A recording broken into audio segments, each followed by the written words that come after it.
The price of curiosity.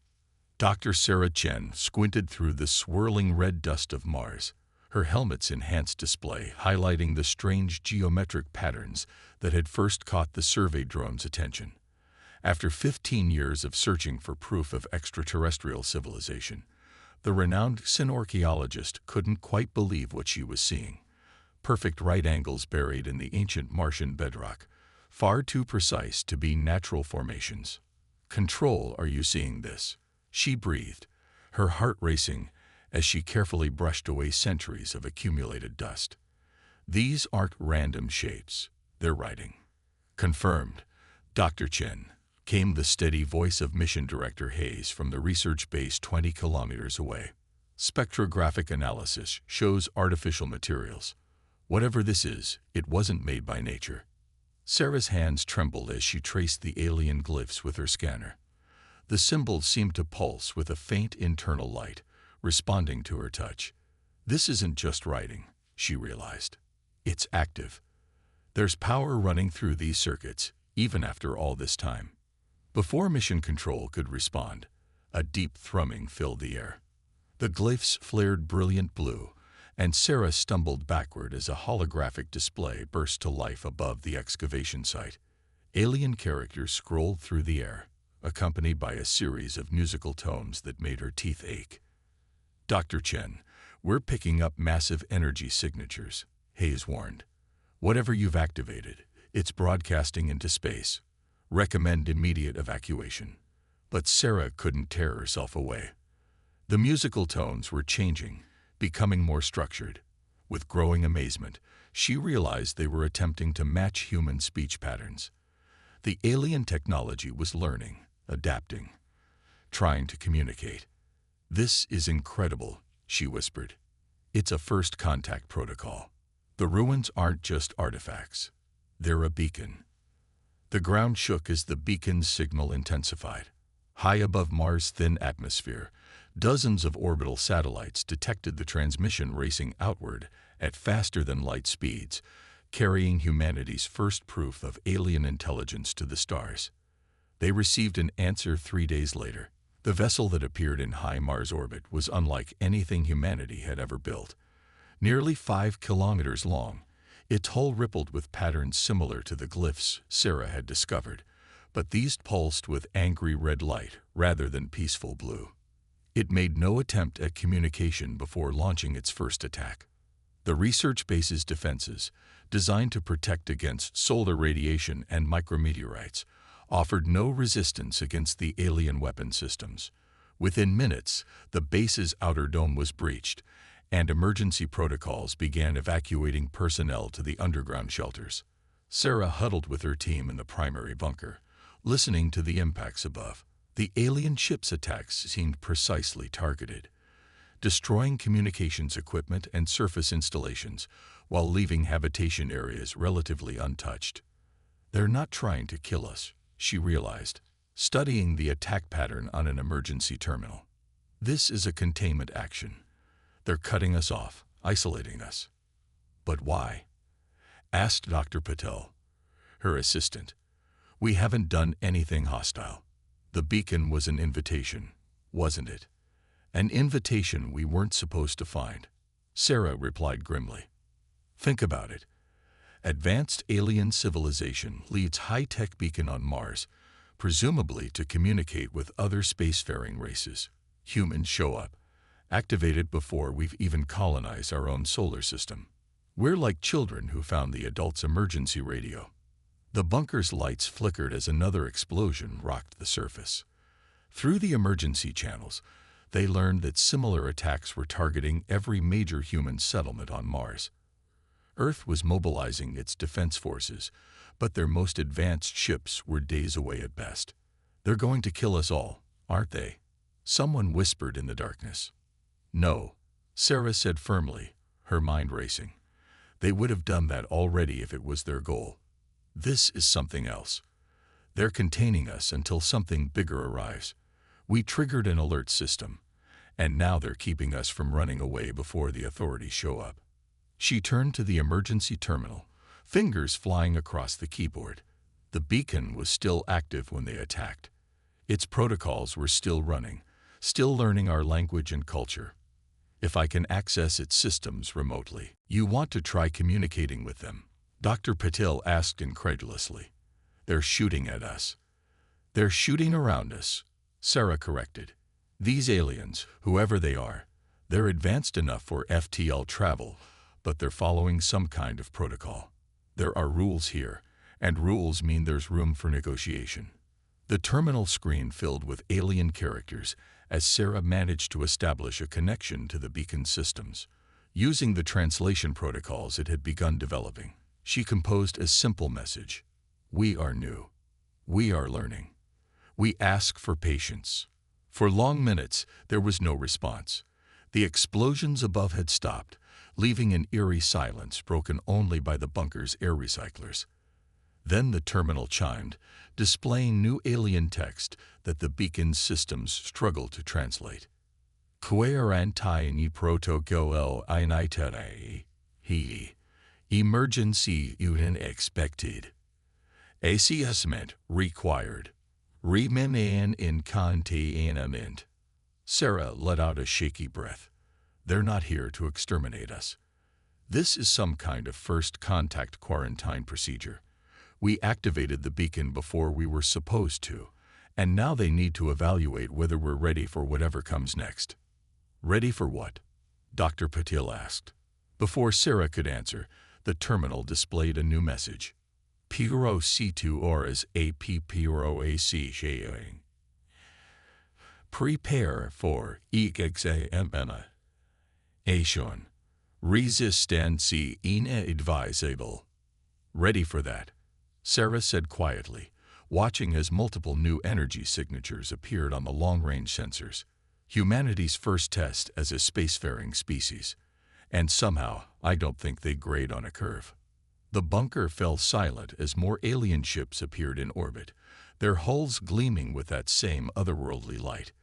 Humanity's first contact was about to become humanity's first examination, and failure clearly wasn't an option. Calculated risks. The examination began with a question. Demonstrate value flashed across every working screen in the Mars bunkers, the alien text now translating smoothly through the beacon's evolving protocols. In the 3 hours since the arrival of the Proctor vessels, Earth's governments had managed to establish a unified response team. Dr. Sarah Chen found herself unexpectedly promoted from xenoarchaeologist to humanity's primary contact point, coordinating with a hastily assembled panel of diplomats, scientists, and military leaders via the few communication channels the aliens had left intact. They want us to prove our worth, Sarah explained to the panel, her voice carrying across quantum-encrypted channels to Earth. But I don't think they're looking for technological achievements. They already know we're primitive by their standards. Then what do they want? Demanded General Rivera, speaking from Pentagon bunkers. We have 30 ships approaching Earth's orbit. We need answers, Doctor, not speculation. Sarah studied the alien messages, noting patterns in their syntax. They keep using terms related to growth, development, emergence. This isn't just a test of our current capabilities. They're evaluating our potential. The screens flickered with a new message. Time allocated. 100 rotate ions of local CR. Demonstrate value or face regression. 100 days, Sarah translated. They're giving us just over 3 months to prove ourselves worthy of whatever comes next. And if we fail this test? Asked Dr. Patel, who hadn't left Sarah's side since the crisis began. Regression, Sarah repeated grimly. I don't think we want to find out what that means. The next weeks became a blur of carefully crafted responses and demonstrations. Humanity presented its greatest achievements: art, music, scientific discoveries, philosophical works. The Proctors received each submission in silence, their ships maintaining their perfect orbital positions around Earth and Mars. But Sarah noticed something interesting about their quarantine. While the aliens had disabled most long-range communications and prevented any spacecraft from leaving orbit, they allowed surface and near-orbit activities to continue.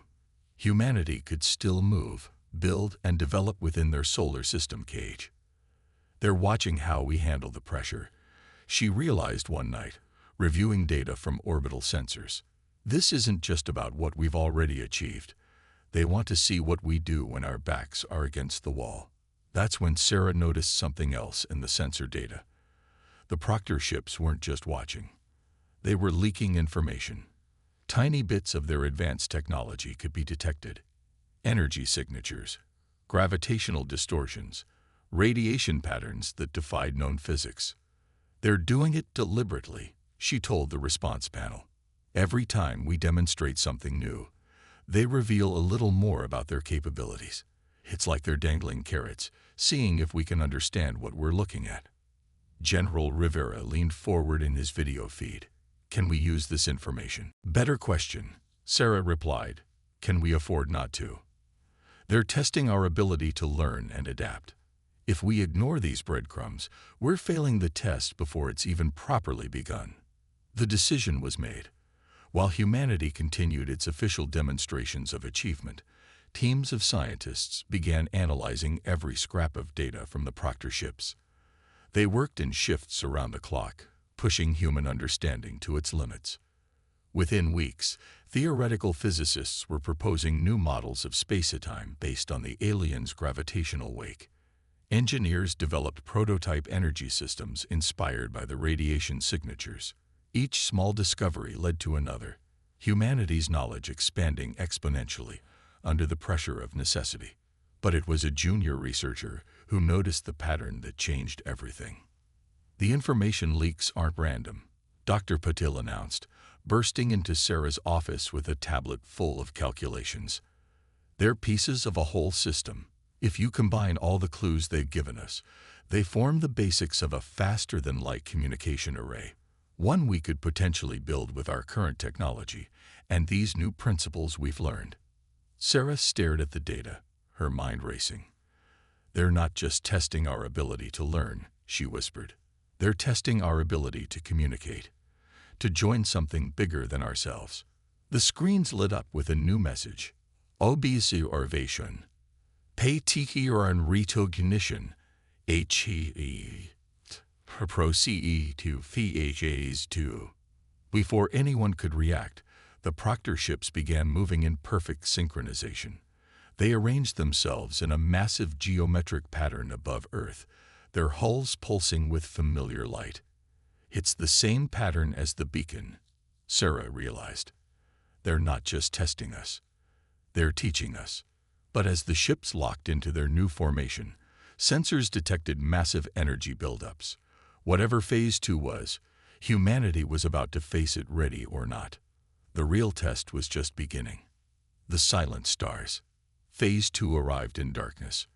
When the Proctor ships completed their geometric formation, the pattern they created didn't just mimic the Mars beacon, it amplified it.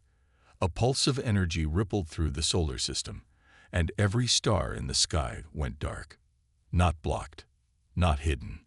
Dark, as if someone had switched off the universe itself. Total sensor blackout, reported Mission Control. We're getting no readings beyond lunar orbit. It's like there's nothing out there anymore.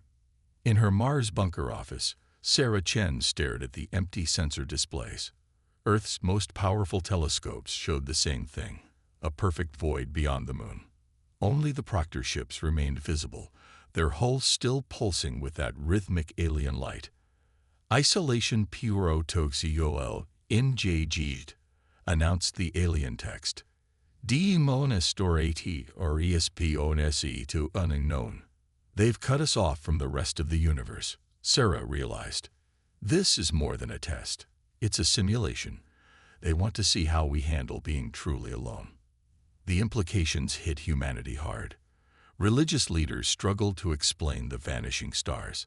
Astronomers frantically searched for any trace of the cosmic radiation that should have been bombarding Earth. Military strategists faced the nightmare of planning planetary defense in a universe they couldn't see. But Dr. Patel had a different reaction. Look at the energy readings from the Proctor ships, he said, spreading data across Sarah's desk. They're not just maintaining this. this bubble around our solar system. They're studying how we study it. Every probe we send, every test we run, they adjust their field in response. Sarah leaned forward, excitement breaking through her exhaustion. They're not just testing our response to isolation. They're testing our methods, our scientific process. She quickly convened the response panel. We need to change our approach, she told the assembled leaders. Stop trying to break through their barrier. Instead, let's treat this as the ultimate physics experiment. We have a controlled environment extending to lunar orbit. We have advanced alien technology actively responding to our tests. This is an opportunity. An opportunity for what? General Rivera asked, his voice tense. We're blind beyond the moon. If anything's out there, then we can't do anything about it, Sarah interrupted. But we can learn. The Proctors want to see how we handle the unknown. Let's show them humanity's greatest strength, our ability to turn any situation into a chance for discovery. The next week saw a fundamental shift in humanity's response. Instead of fighting the isolation, they embraced it. Teams of scientists coordinated global experiments, using the Proctor's barrier as a tool to test fundamental theories about space, time, and reality itself. The aliens' response was subtle but clear. Each time humanity designed a clever new experiment, the barrier would shift slightly, revealing new properties to study. It became a dialogue of pure science, human ingenuity meeting alien complexity in an intricate dance of cause and effect. But it was a young graduate student who cracked the true purpose of the test. The barrier isn't just blocking our view, she explained to Sarah. It's redirecting all that cosmic radiation and gravity, focusing it. The Proctors aren't isolating us. They're protecting us from something. Sarah reviewed the student's calculations, her blood running cold. The amount of energy being redirected around Earth was astronomical. Something massive was happening out there in the darkness, something that would have torn their solar system apart without the Proctor shield. New text flashed across the screens. Observation. Causally comprehension. HFY. Barrier reduction commencing. Slowly, points of light began reappearing in the sky. But they weren't the same stars. The cosmic map had changed, and in the center of the new configuration hung a massive structure, clearly artificial, stretching across multiple light years. Context T provided, the Proctors announced. Galactic reconfiguration in progress. Species assessment. Phase 3 required. Sarah stared at the massive structure. They weren't testing our response to isolation, she whispered. They were testing whether we could figure out we weren't the only ones being protected. This isn't an exam, it's a recruitment drive. As if confirming her words, new data streamed through the beacon's translation matrix, specifications for technology far beyond human understanding, star charts showing dozens of other protected systems, and most importantly, records of other species who had faced the same tests humanity was now navigating. They weren't alone in the universe, but before they could join the greater galactic community, they needed to prove they could handle one final challenge. And based on the energy readings now pouring in from deep space, Phase 3 would make the previous tests look like elementary school exercises. The real trial was about to begin. Breaking point.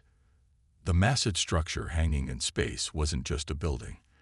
It was an evacuation point, and Earth wasn't the only world rushing to reach it.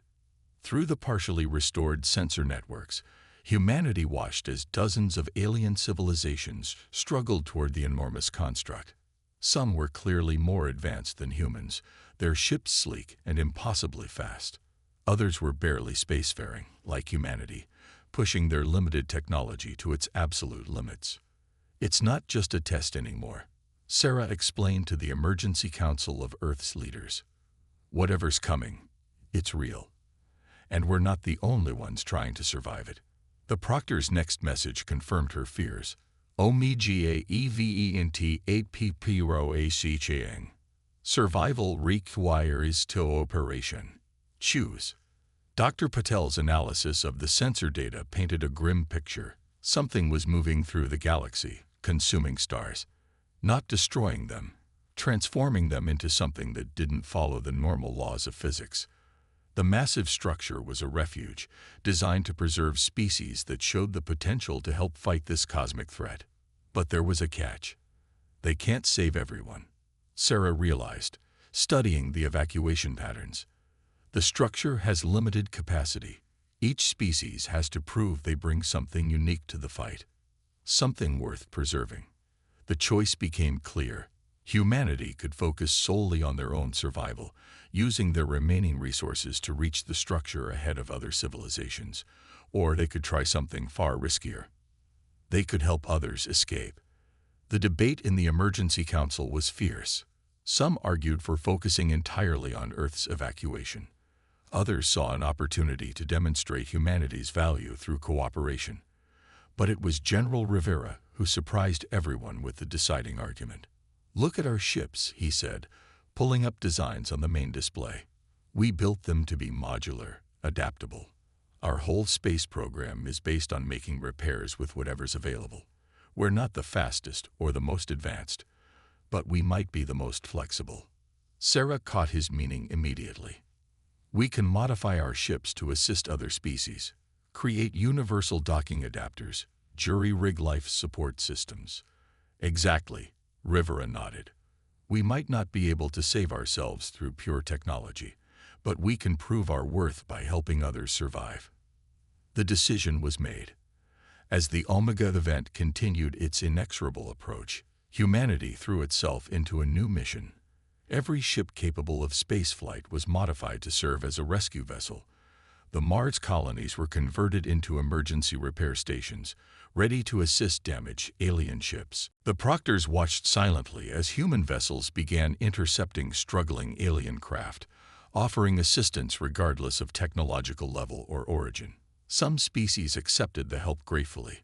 Others were suspicious at first, but desperation overcame caution as the Omega event drew nearer. Then came the moment that changed everything. A highly advanced ship from one of the elder races suffered a catastrophic drive failure within range of Earth. Their technology was far beyond human understanding, but their power systems were completely dead. "We can't repair it," the engineering team reported, "but we might be able to tow them." What followed was perhaps the most audacious plan in human history. Using principles reverse-engineered from the Proctor's energy signatures, combined with good old-fashioned human improvisation, they rigged 20 ships together into a makeshift towing array. The physics were theoretical, the engineering was half guesswork, and failure would likely destroy both species' vessels. It worked. Not only did it work, but the process taught them something crucial about the elder race's technology. A joint human-alien engineering team managed to adapt the towing array's principles to create a new kind of emergency drive system. Suddenly, ships that would never have reached safety had a chance. The Proctor's next message was brief but significant. Observation. Unexpected SOLUTAON sublinante. Hiatus. Phase 3 till completion. Accelerated. As more alien ships arrived in Earth's space, humanity's reputation grew.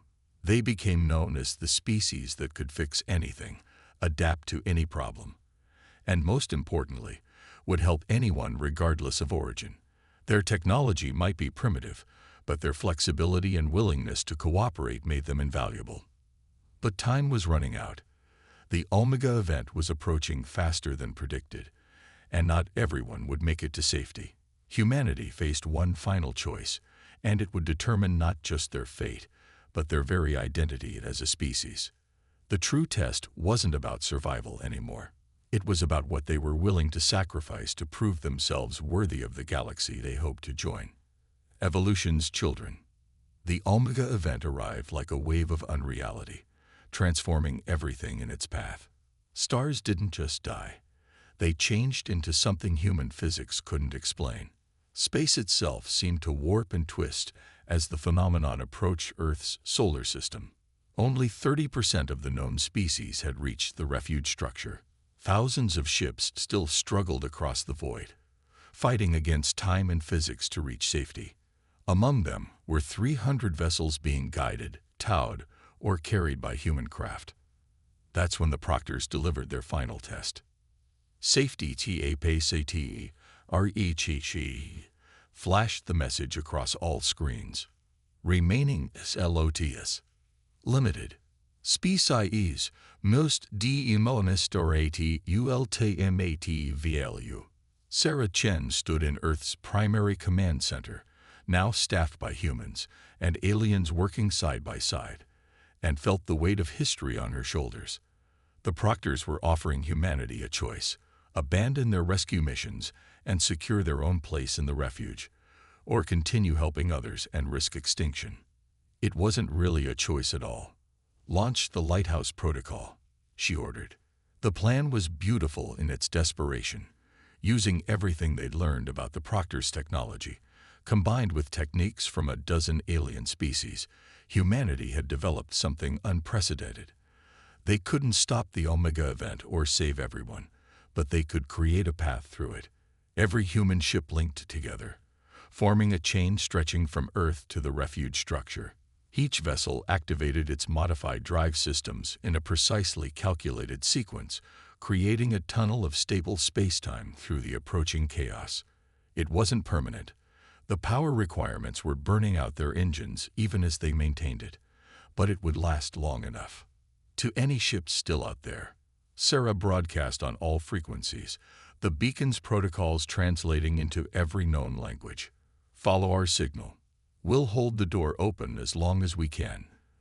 The response was immediate.